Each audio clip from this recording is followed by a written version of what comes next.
Hi, John. How are you? And welcome to all of our listeners. This is the fifth episode of Hybrid Chats. Who would have thought that we'd get there? When we first recorded this, I was sitting right in this seat in our Dublin office, and we talked briefly, and we've had four more episodes, and here we're on the fifth one. So today I am in Dublin, in the office, which is funny to talk about remote and hybrid work when I sit in office, but that's hybrid, right? You choose where you sit. Where are you, John? Well, it's very interesting that you say that because I would be a firm believer in remote and office because I think there's a space for both. But today I am in a very remote part of the country. I'm about 3 kilometers from Mizenhead in West Cork, and I'm in a wonderful situation where I have a very nice 1 gig broadband fiber down here, plus 5G all around the area, which just shows the extent to which you can work in a distributed manner and can work remote from an office. And I think today is a really good microcosm of remote and office. Absolutely. And it's funny because we were looking at each other's internet speeds just to make sure that this goes smoothly. And we figured out that me in the city center of Dublin have about 3 times less of a speed than you do in West Cork. So that Correct. tells you everything. And it's interesting that we start this way because as you see in all the articles that we'll cover today, there definitely seems like a lot of hybrid in everything we're going to cover, from the prospects of what people want, from the prospects of what's actually working well for companies. So we'll cover all that. But before we start, for those of you that have never seen these two faces, I'm Irina Jampazova. I'm the head of communications of Boundless. And with me, I have John Reardon, chairman of Grow Remote. And myself and John meet once a month, wherever we may be in the world. And we talk about everything that's come out in the last month in terms of articles, in terms of studies, in terms of opinions around remote work, hybrid work, flexible work, and what should we do, what should we not do. Certainly, having done this for a few months now, there's no shortage. Any month, and this month is no different. So, shall we kick off, John? Yeah, please do. Perfect. So the first thing we're going to talk today about is a study that was published in the Stanford Institute of Economic Policy. And the authors are three scholars based in it. One of them, I feel like I want to say a good friend of ours. I've never met Nick Bloom. Maybe you have, but because we talk about him every time, it feels like he's a good friend. But basically, they did a study on remote work, working from home. It's been 3 years and plus since the onset of the pandemic. So what they discovered is that work from home has increased by 500% since 2019. Fully remote work is cost effective, but may lead to a bit of a drop in productivity. And we're going to touch on this in a second. And hybrid work improves retentions without productivity loss. And they have the full expectation that work from home will continue this trajectory. But before I share more of the data in the study, which I highly recommend everyone reads, and we'll share it in the notes, John, what do you make of it? In March 2020, when the curtain went down on all of us, there was the best way to describe what happened was it was a pandemic knee-jerk reaction, or a knee-jerk reaction to the pandemic, and people had literally no warning and scuttled home, had no choice, and tucked in some cases a desktop, not even a laptop, under their arm, and went home and made do as best they could. And there are all sorts of stories out there about people using an ironing board as a desk, people sitting in cupboards and, with dodgy Wi-Fi and all that kind of stuff. So they're all the edge case stuff that happened in March 2020. There's a level of maturity that's been brought about to that. But one thing that really needs to be addressed here, Irina, is intent.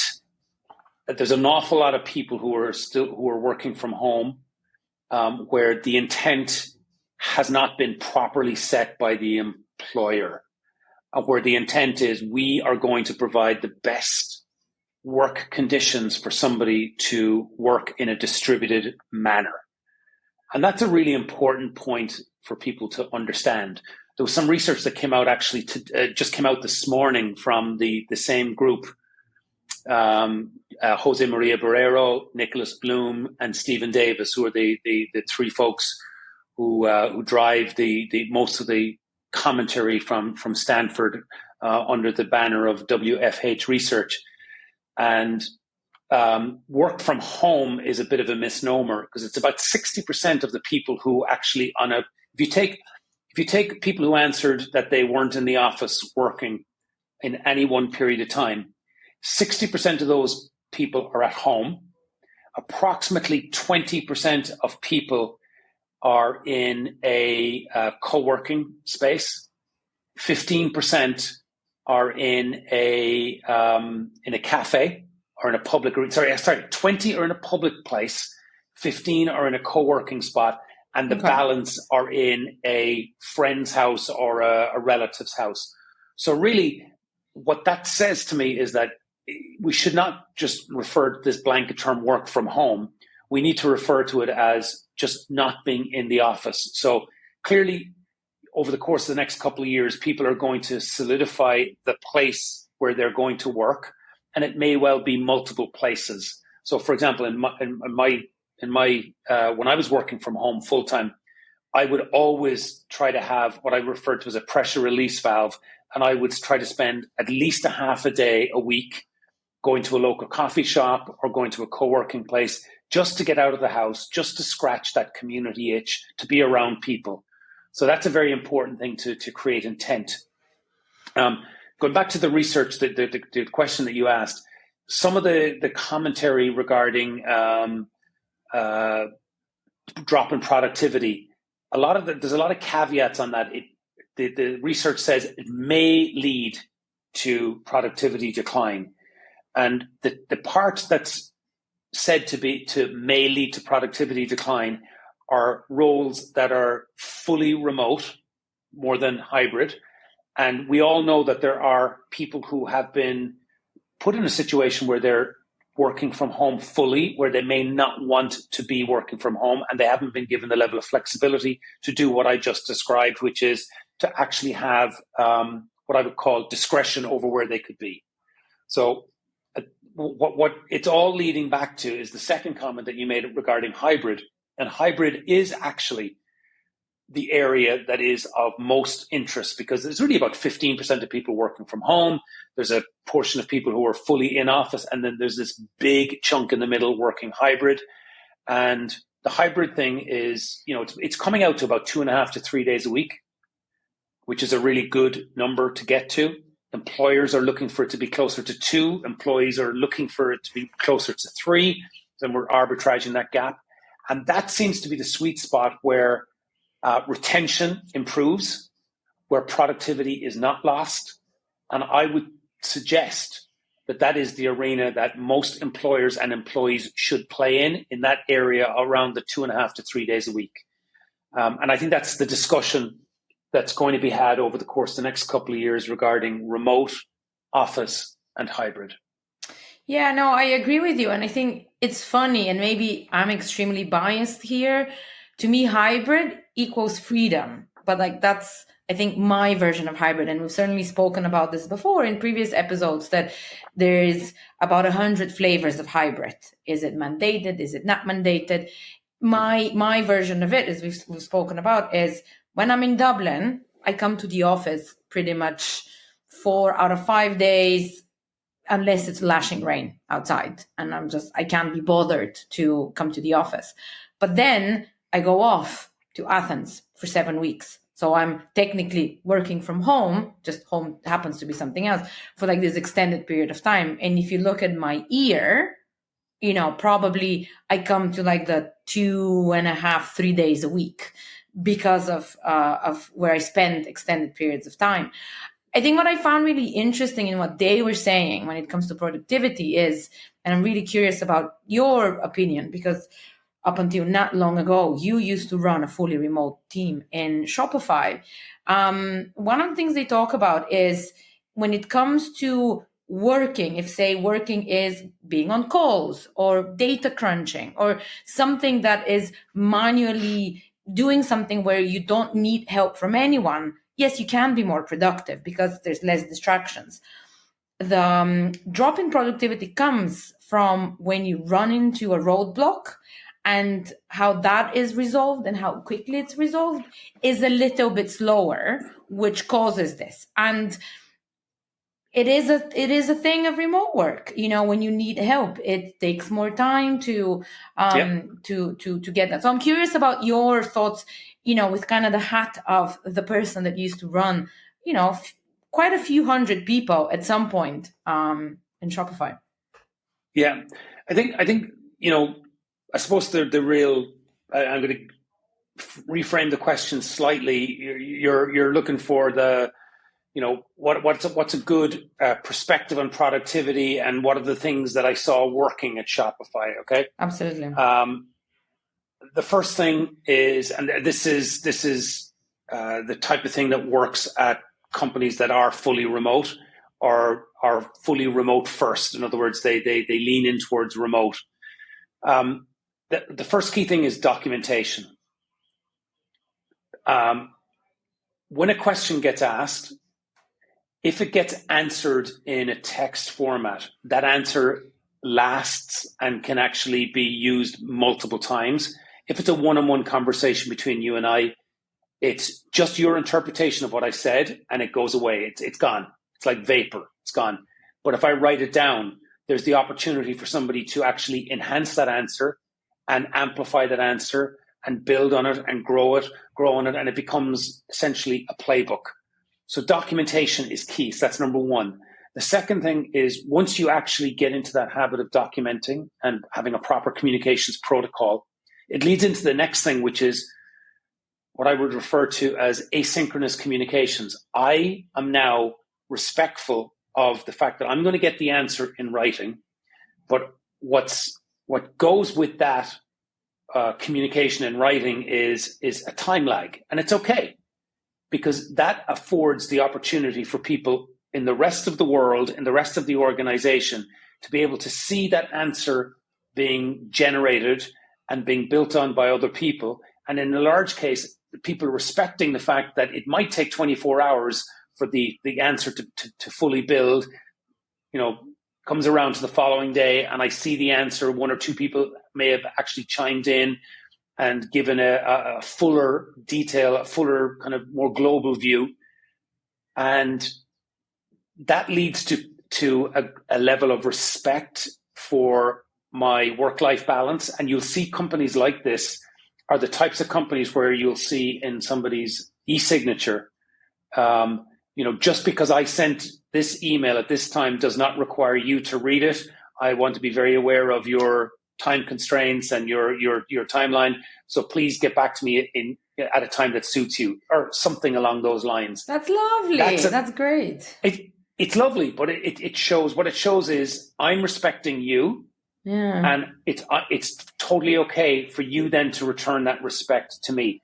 Now, a lot of hardcore old style folks, office-based, kind of legacy thinking people would think that is all soft and all woke and all full of BS. But guess what? Many of the organizations now that are making waves and who are really progressing are companies where they take documentation very seriously. They take asynchronous communications very seriously. And the reason that those two are important is because they actually aid long-term productivity. And this leads into probably the most telling point, is that productivity, a lot of the studies that are out there are looking at productivity as a short-term measure. And I would say productivity is actually a long-term measure. And the reason why you need to think about it as a long-term measure is that productivity, without taking into account employee retention, is a measure that's really, really, it's a vacant measure, because productivity measures the short-term stuff. Retention measures the long-term stuff. You put the two of them together and it's a significantly enhanced measure. There's no point in driving really intense short-term productivity and churning people out, and then having a person or a whole department being almost gone while all those folks are gone and they have to be replaced. So productivity and retention together is a far better thing. And companies that focus on both of those measures are going to do very well in the long term. It's such a good point, because I think we tend to take productivity as a standalone thing. And certainly, again, no shortage of debate out there. Which is better, which is worse. And there's definitely the camp that says, no. Let's be back in the office. Productivity and innovation is better in the office. And, one of on the funnier side of things, article, at least in the title that we looked at this month, is called "The Forced Return to the Office is the Definition of Insanity." Now, I think you and I can sit here and judge the people that are really adamant on come back to the office, especially when we have all this data that kind of proves that the opposite is the better idea. But I think this is kind of beyond the point. And I think it's important to actually let's stop and think, because I don't think any of these people are insane. So there's other reasons. And I think it's important before we kind of start looking at the office camp being like, oh, these are insane people, we won't take them seriously. It's like, no, let's have a conversation. So what do you think is going on here? Like, why is there this demand, which from a data standpoint doesn't really make sense? From what employees want doesn't really make sense. So it must make sense somewhere. Where do you think that is? Well, the first thing we got to think about is look at it from a financial perspective. So assume you're the CFO of a company. One of the most important things that you need to do is to use the assets that the company has. And in many cases, that asset is either the physical asset of a building or the lease on a building. So you've got to sweat that asset. And a classic example, and I've used this before, is Apple spent an enormous amount of money on one of the most magnificent buildings that you'll ever come across out in Cupertino. And I would expect them to be trying to get as much value out of that building as possible. So they're going to sweat that asset. So I don't want to pillory or embarrass or give out or slag off companies that want to get the value from that investment. But we have to recognize that if those companies, if the clock rolled back to March 2020 and they were able to redefine the future, in all likelihood, that future would be without those very large assets that are encumbering them. So that's the first thing. You have to understand the reality of the hand that you've been dealt with. The second thing you got to look at is the age and demographic profile of the folks who are leading these organizations. Many of them have not worked in a let's call it a junior management or a senior management capacity, have not worked significantly from a remote or distributed organization. It just simply is the case, especially with the larger companies. And what that leads to is two key things, and these come up in the article that was written by Gleb Sipursky. First one is status quo bias. And this is something that a lot of leaders will lean into, which is, well, that's the way it always was. And I have this bias towards the status quo. And I want it to go back to the way it was. So you'll see a lot of people, even though it's 2023, they're trying to reimagine the office life and the collaboration that existed in 2019. When, and I've said this before when we've chatted, the smarter thing to do is to look at 2027 and aim towards 2027 rather than aim towards 2019. The other thing is this whole thing of another type of bias, which Gleb talks about in the article, is this functional fixedness bias, where you just assume that I don't even really want to go into the whole details of it because it's not an area that I'm fully familiar with, but this belief that that the old way of doing it, right, is the way that's actually going to work, because that's the way you know.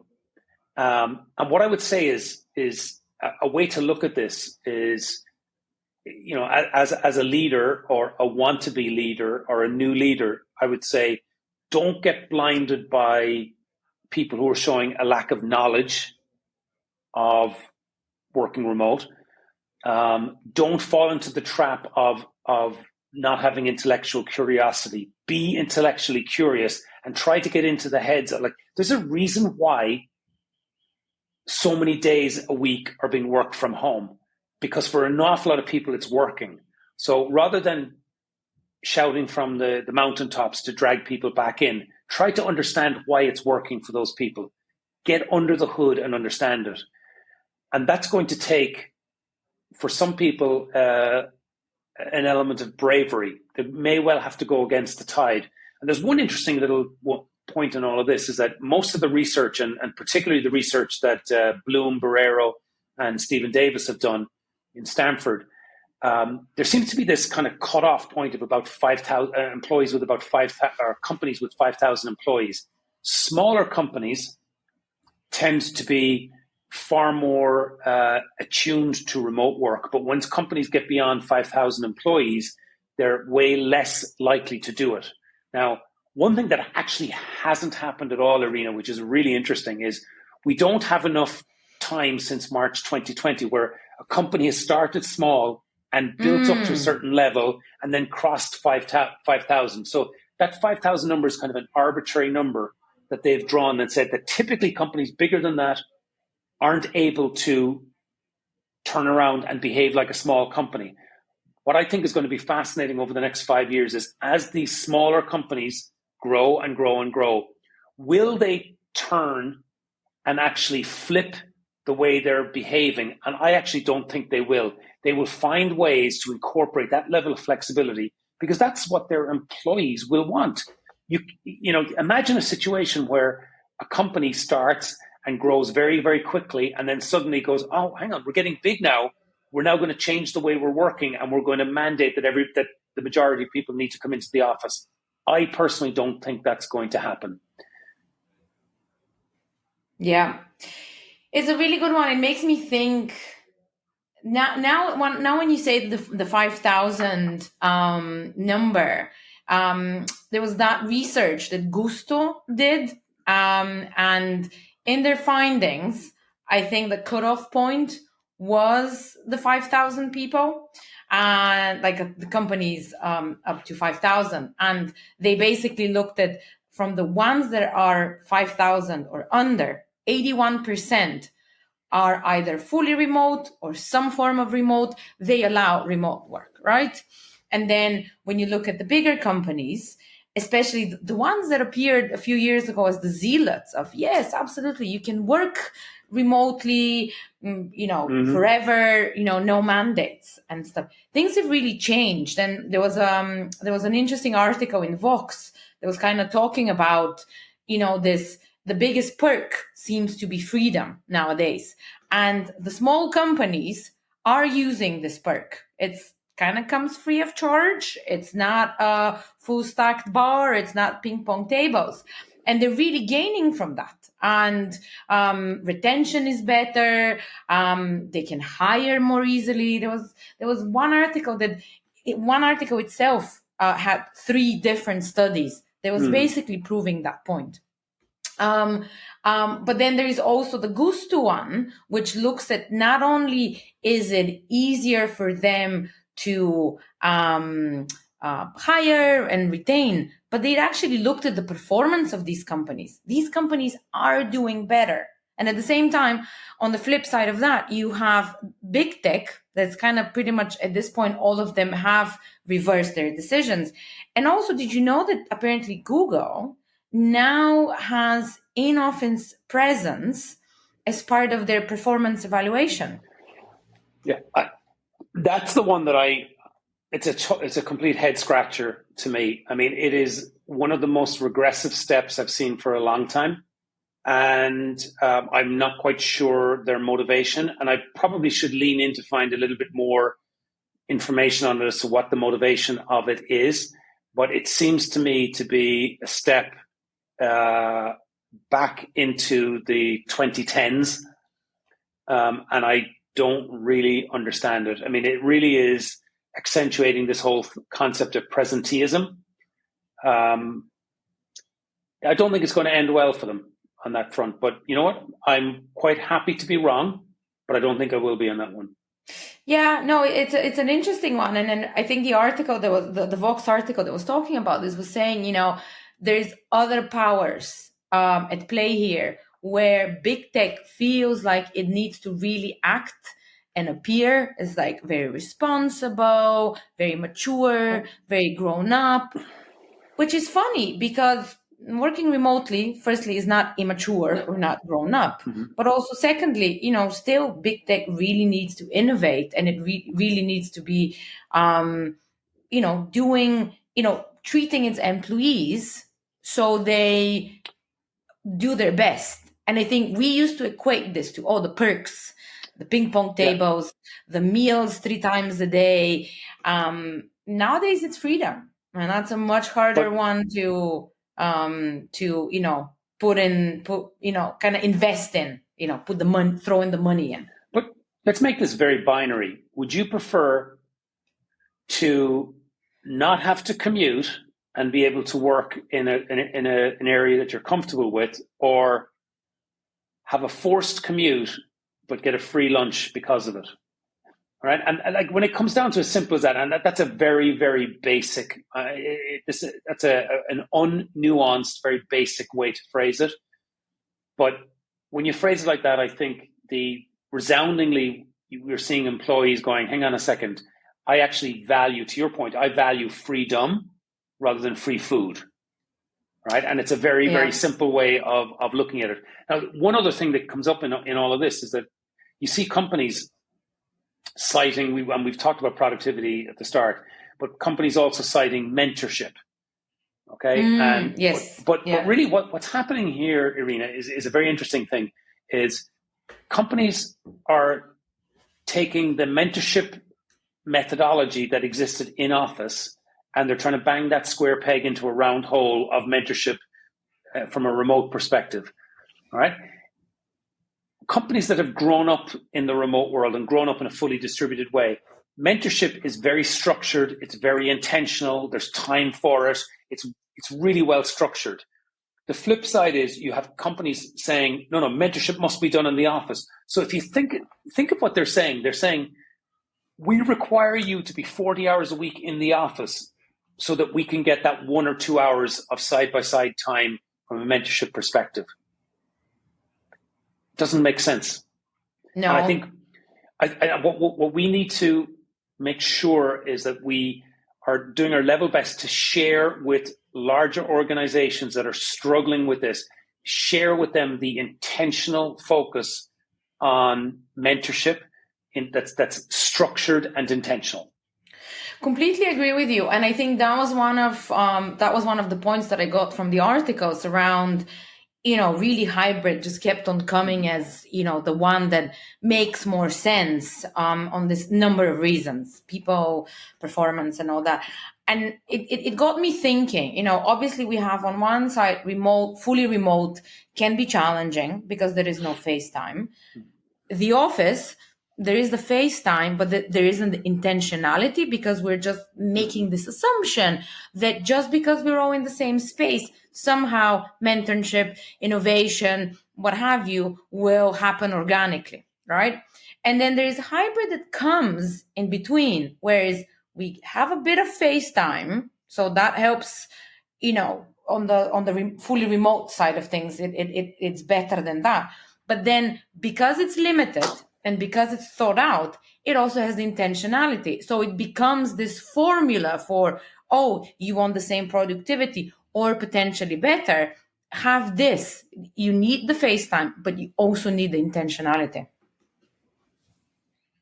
So there we go. But absolutely, what you and I also know is, for all the good things that we can say about hybrid, and the numbers are there, it still remains the hardest one to implement. And we've talked about this before. And there's one of the articles that we had this month. It's a study that McKinsey did. And in it, they interviewed, I believe, 50 executives. And these are people that, want to do hybrid. They're trying to figure out how to do it right. And still they end up implementing only about a third of what McKinsey has kind of come up with, like, oh, here's the 12 pillars of doing hybrid well.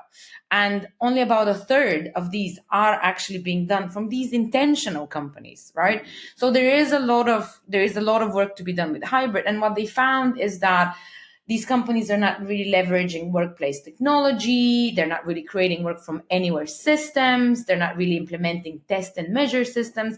And to your point earlier, they're not really documenting things.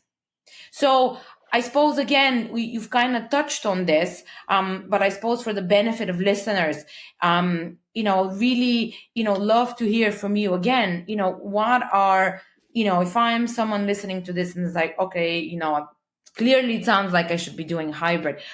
Aside from like having really good documents, what are other things that you recommend that people can do to really make hybrid work for them?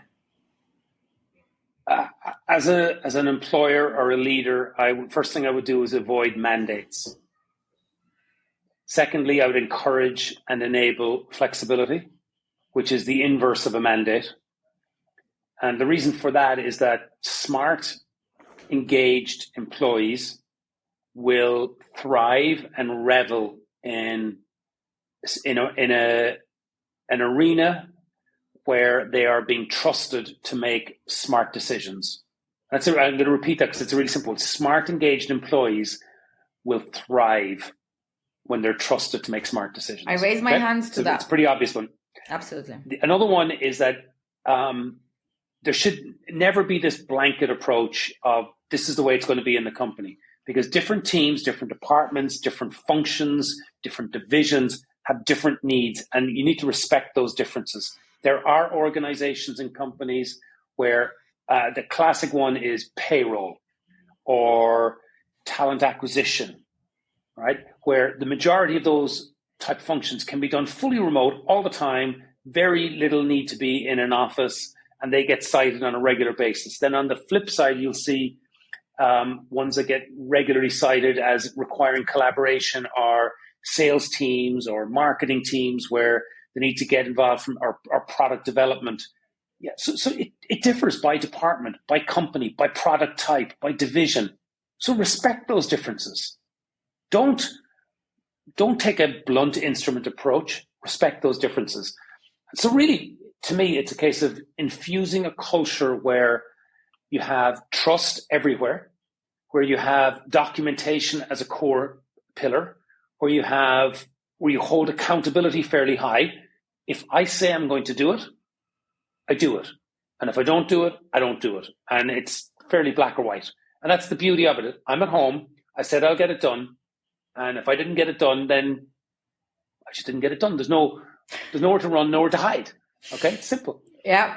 And I think there's one other thing that underpins all of this is I would encourage companies to take a remote first approach. And remote first, all that means, I'm not saying remote only, but nor am I saying office only. I'm saying respect the fact that there are people who will not be in the office, and respect the fact that we need to have a democratic way in which who's at home, has the same access to everything as the person who's physically in the office. I have the same access to the senior people. I have the same access to the technology. So in other words, you and I are the same size box on a Zoom screen, and we should look at that is the most democratizing thing, as opposed to where I'm sitting in the conference room table. That's a crucially important point. Yeah, no, absolutely agree with you. And, excellent points. So just to kind of finish off, I do want to bring a subject that I'm sure all of us see loads: commercial real estate.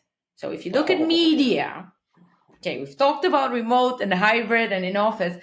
Let's actually talk about what feels like the elephant in the room right now. Because if you look at media, if you look at your LinkedIn, it's the only thing that's being spoken about. So I picked up just 3 things, and I was trying to be very succinct. But in The Atlantic, we have an article that talks about property giants are defaulting on 1.5 trillion in loans that are due for repayment by 2025. And then in the Financial Times, we have only 10% of office buildings in New York are not distressed, meaning either in terms of level of debt or occupancy. And then in the Wall Street Journal, we have the claim that as a result, Wall Street is basically betting against American downtowns. So there's a part of me thinking, here we are, we're sitting, we're intellectualizing, hybrid or remote or office. Why are they wanting this? Why are they wanting that? Wow, there's like this, basically what a lot of people are saying, the next downturn, right? And it's like, should we even be, how bourgeois of us to be talking about, these philosophical points of how we should work? So am I right? Or, and that's what I love about this conversation that we have with you, is should we actually think about, it's obviously there is a problem, but is there a little bit of scaremongering here that's attempting to get people back in offices? What do you think?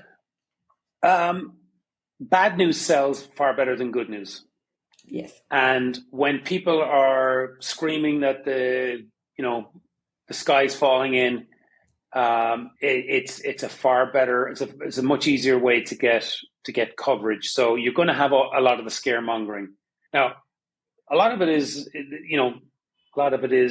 is quite meaningful and quite distressing from a real estate perspective. And if I had a real estate portfolio, I would be exceptionally nervous. So like my LinkedIn thread remains every single day pretty full of articles talking about real estate and kind of a doomsday scenario for real estate. And I guess that probably 90% of the stuff that I'm seeing are predicting what you just said, this enormous and unprecedented downturn. So, you have to give some credence to that. But I would always say lean into the other 10%. There is a likelihood, and there is definitely significant evidence that A and B rated, the high-end office complexes, new office complexes are actually doing quite well, because those companies that are choosing to actually be in the downtown world are actually spending the money to move up a level. So what's going to be first distressed is the lower grade office complexes in the CBD. So, there's always a way to flip a message around. So you could put out a headline which would be justifiable to say that A-rated buildings are doing Class A buildings are doing really, really well. And that is true. But some people would impute from that the real estate market is buoyant. I don't think it is. So, I think the articles and postings that aren't so negative are, and I'm going to use the term, they're imploring in nature, in that, to be honest with you, they're companies and CEOs who are begging or mandating employees to come back. And that's an interesting one, because what I've seen on a number of occasions in the last year is that then I've seen other media outlets who are reporting on the headline that Elon Musk is mandating people coming back. And they're implying that now, doesn't that mean that everybody's coming back? No. All you're doing is reporting on a headline of somebody asking people to come back, right? The fact, and this is where we need to go back to the research that the guys in Stanford are doing and in a lot of other places. The research shows that people are not coming back anywhere near at the pace that they're being implored to come back. The Castle information, which reflects card swipes in and out of buildings, relatively flat. The ridership in public transportation ridership is still below 70% of what it was pre-pandemic. So 30% of all people who would have gone into central business districts have disappeared. They're not there any longer. And just in case somebody'd say, well, then maybe they're not riding public transportation anymore. Well, actually, the cell phone usage is down 40% in central business districts. So they're not there. They're not traveling in there, and they're not there. So they just aren't there, which means that the real estate is now only has 60% or less of the usage that it was getting pre-pandemic. So it begs the question, how valuable is that real estate? Because it clearly is way less important and way less valuable to an industry, to companies. So it's hard to justify that expense. But then there's also the sunk cost fallacy, that if you actually have that, you need to try it as best you can, sweat that asset, which is a term I use on a regular basis. So I think the jury has rejected the premise that everybody needs to come back to the office. But is the corporate real estate market dead and dead forever? I don't think so. I think what I would say is there's an awful lot more to play out in this. But I, for one, would not be investing in corporate real estate. And I think there's a bigger shakeout to happen. It's not an area of expertise of mine, but I would be very nervous if I was long on real estate, but I'm not. Good. Some investment decision here, investment advice from John as a bonus. But I think, ultimately we conclude where we usually conclude. As you're reading through things, take everything with a grain of salt and read through the entirety of surveys and data, and lean on the academic one, and be aware that there is some scaremongering, because I'm a journalism major. They do teach you in journalism school how to write titles that get more attention. So we're a little bit to blame. But anyways, it's a different conversation for a different time. John, thank you so much as always.